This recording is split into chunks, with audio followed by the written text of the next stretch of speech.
Okay, so this is something I've been interested to do a reaction video on for a little while, but I keep forgetting to do so.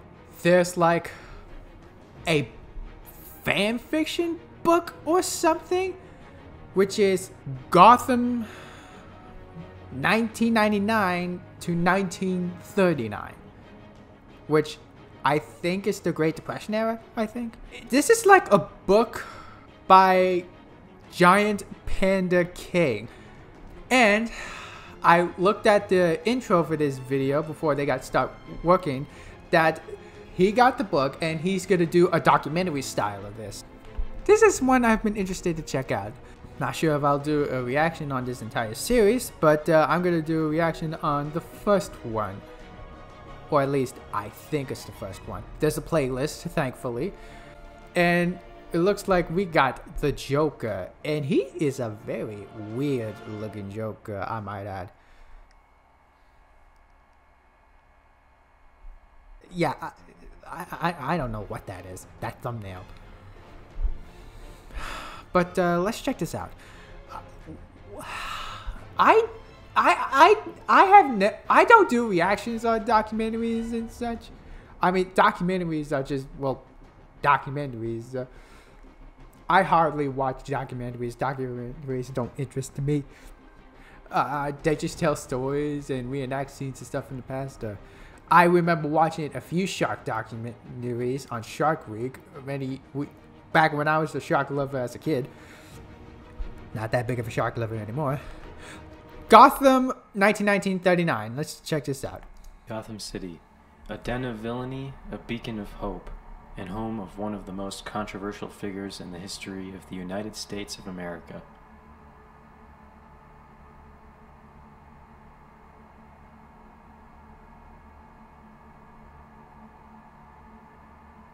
Cat? Founded in 1685 by Captain John Logerquist, the city has been a center of crime and a topic of debate throughout the United States.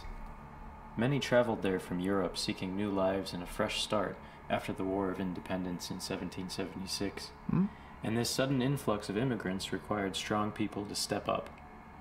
Gotham remained a beacon for its citizens all the way until the Great War. The Great War. World War I rocked the very foundations of the world, splintering lives, breaking apart families, and damaging the minds of soldiers who fought bravely and returned home. It was a truly devastating conflict and many were affected, including the people of Gotham. It wasn't until 1919 when this conflict ended that Gotham was able to begin to rebound. It was around this time that the Volstead Act was passed, which forbade the manufacturing and selling of alcohol in the U.S. This was very controversial and many people began manufacturing and selling bootleg alcohol illegally.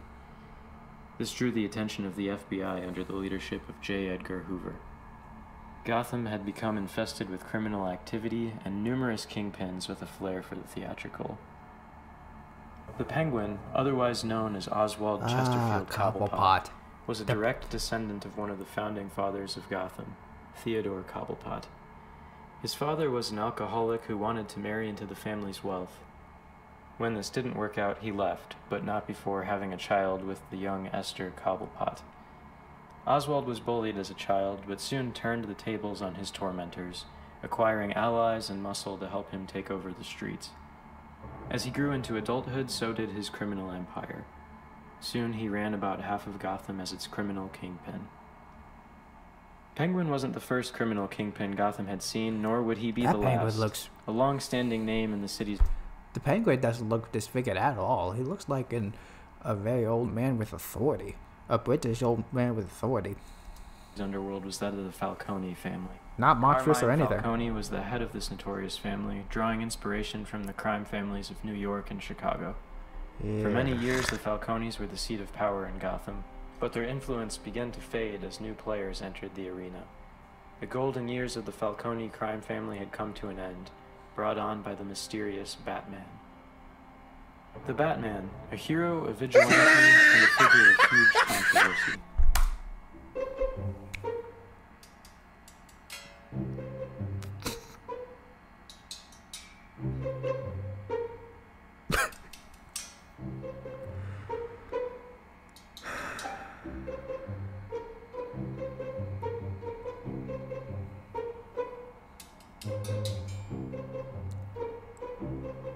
I can't take that seriously. But who was he? What did he stand for?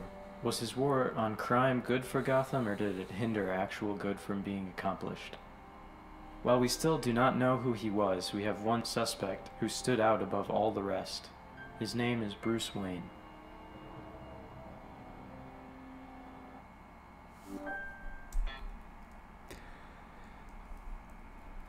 Bruce Wayne looks okay, but the bat costume just looks ridiculous.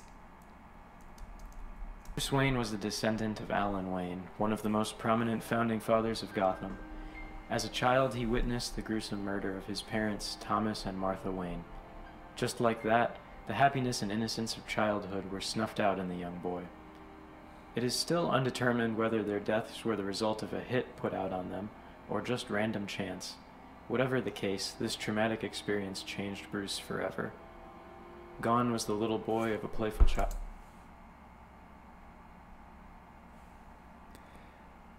He does not look like Bruce Wayne to me. Childhood, and in his place was something much darker and more terrifying. As he approached adulthood, the Great War began. Bruce enlisted in the army with a friend from his college days, Harvey Dent. Oh, During their the first army? battle on the front lines in France, Bruce disappeared. His friends and commanding officers believed him to be dead and wrote his disappearance off as missing in action. Little is known of Bruce's experience during the ensuing years, except for a few sightings and rumors passed around among his inner circle. Some speculate that he went on a journey of self-discovery, stopping at numerous monasteries in Europe and the Middle East, while others believed he abandoned his post in the army to escape the horrors of the battlefield. What is known is that he eventually returned to Gotham in 1919, a changed man. He saw the corruption and crime happening in his home city, and took it upon himself to better it in any way he could. This coincided with the appearance of the Batman. That head is just too tall. The Batman began his war on crime using the only language criminals in Gotham seemed to respond to: violence. He fought back and helped the people of Gotham regain a bit of their hope. I hate But this on the other side of the design. coin, many thought that his presence in Gotham only worsened things. Some evidence of this lies in the next major player Is to that appear Joker? in Gotham City. This man single-handedly held Gotham in terror as his captive audience, as he committed some of the worst crimes the city had ever seen. This man was the Joker. Oh! The Joker.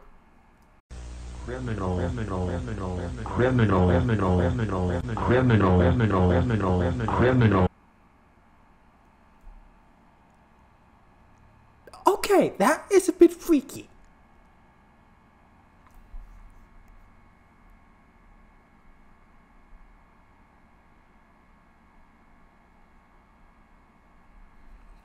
Sorry, I had to pay attention to this. Joker was the opposite of the Batman. He appeared in Gotham City in 1923 and was unlike anything the city had ever seen. What made the Joker stand apart from the other criminals in Gotham was the fact that no one knew his true identity. If the Batman represented order and justice, the Joker represented chaos and disorder. The Joker was tried and convicted of many murders and robberies, being deemed mentally incompetent. Good lord, he looks freaky as hell. And sentenced to life in Arkham Asylum for the criminally insane. For the many years following the Joker's appearance, numerous other criminals began to appear in Gotham, all with a flair for the theatrical. Whether it was gangsters wielding ventriloquist dummies, crocodile men killing people at the circus. That's Killer Croc? He's just a human with reptilian skin. Or sword-wielding knights on a so-called mission from God. I don't know These who were that very is. dark times for Is that Azrael? Arkham, from the Arkham games? Azrael? Gotham City. From 1925 to 1933, Oh, the okay. citizens of Gotham saw a crime wave unlike anything in U.S. history. The Batman fought and defeated most or all of these criminals who arose from the darkness of the city. As the criminals arose, so did many allies. Robin, the Boy Wonder, Nightwing, the Red Hood, Oracle, and Commissioner. Robin, he just does not look very convincing to me.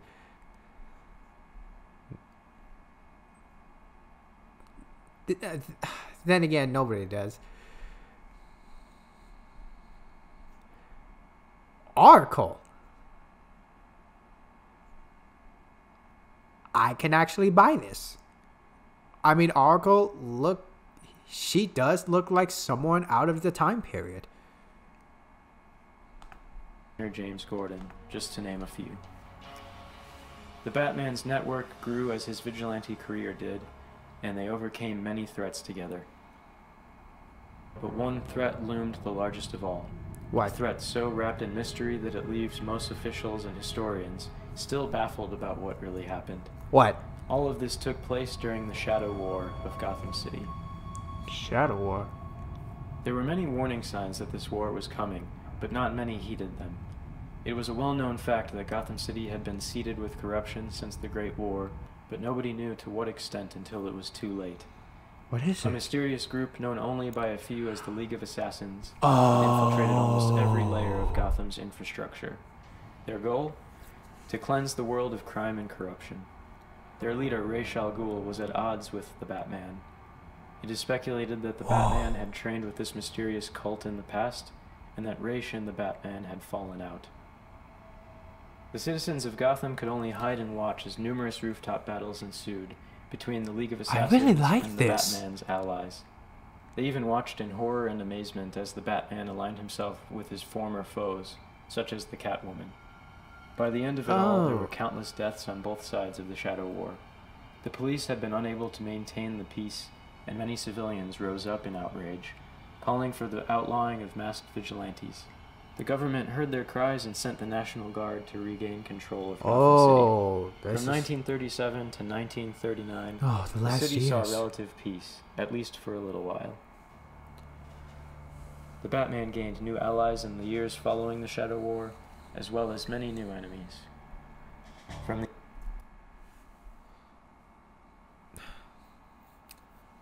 Okay. While the designs are mostly a miss with a few being hits, like the Joker, especially in a few shots, the documentary style of this, especially the time period,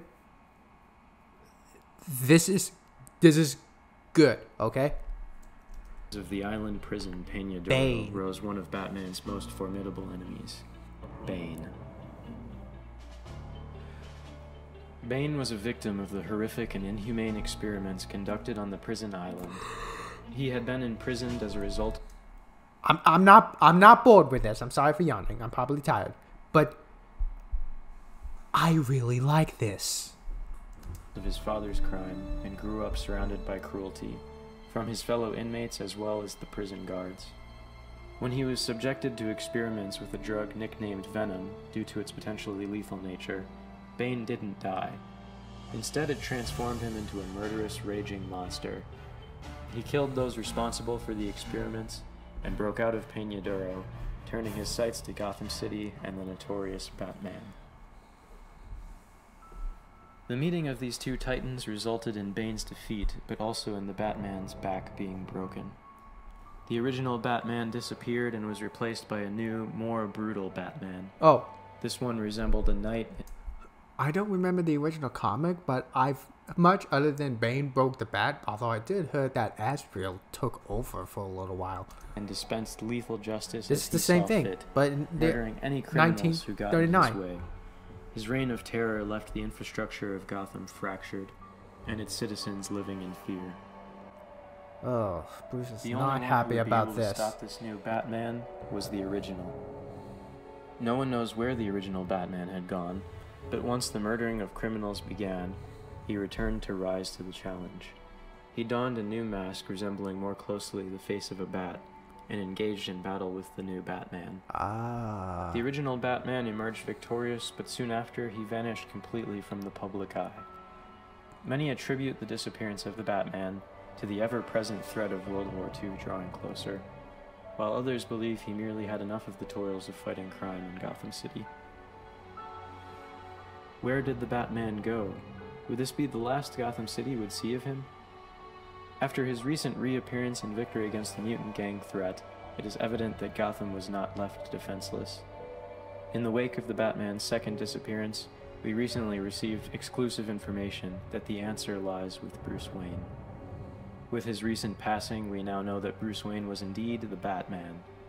He used funding from his company to finance his crusade against crime, and his many allies were a part of his network, some knowing his true identity, and others not being privy to that information. Whether or not the Batman's impact was good or bad is still a widely debated topic, but what we do know is this: even in the face of great danger, he did not abandon the people of Gotham City to the darkness, and he will live on in history for many more years to come.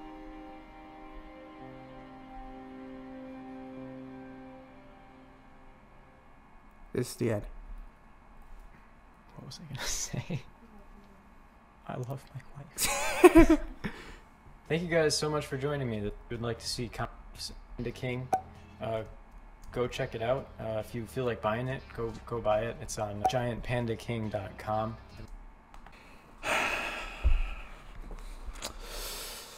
Okay, so I am not a fan of the designs for the most part, with the exception of a few. However, ignoring the designs in some of these characters, I really like this.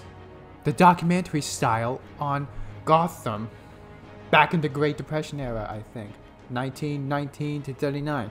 It shares some similarities with the original Batman stories for sure, like the Bane broken the back in it, especially with the League of Assassins. But the documentary approach, this is good, okay? I just wish there were more newspaper clippings, maybe testimonies of the civilians that got rescued, the surviving criminals, maybe the diaries. I really hope there's more to spice up this, because this is good, okay? I am very interested. So far, it seems like they've gone over the history of Gotham City. And throughout the rest of the videos, they're going to go over each individual characters, I believe. I am interested in seeing how this goes. Has any of you guys played Mafia 3? Mafia 3, they have a documentary style story, which could have been better, but this is just good, okay? I just hope they have more to spice things up, especially with the time period it was set in. This reminds me of Gotham Gaslight. Batman has the better design over there, by the way, but let's forget the designs. Anyways, I am interested to see how this goes out. I'll do another one in the future, but in the meantime, just check out this. I think the Batman fans should give this a shot, because so far I'm really hooked into this. If you like what you see, please consider liking and subscribing to my channel, and please go check this out. I'm gonna do more reactions on this for sure, until I get bored. But so far I'm really hooked up right now. I hope you have a good day or night, and take care. Please subscribe if you like. Goodbye.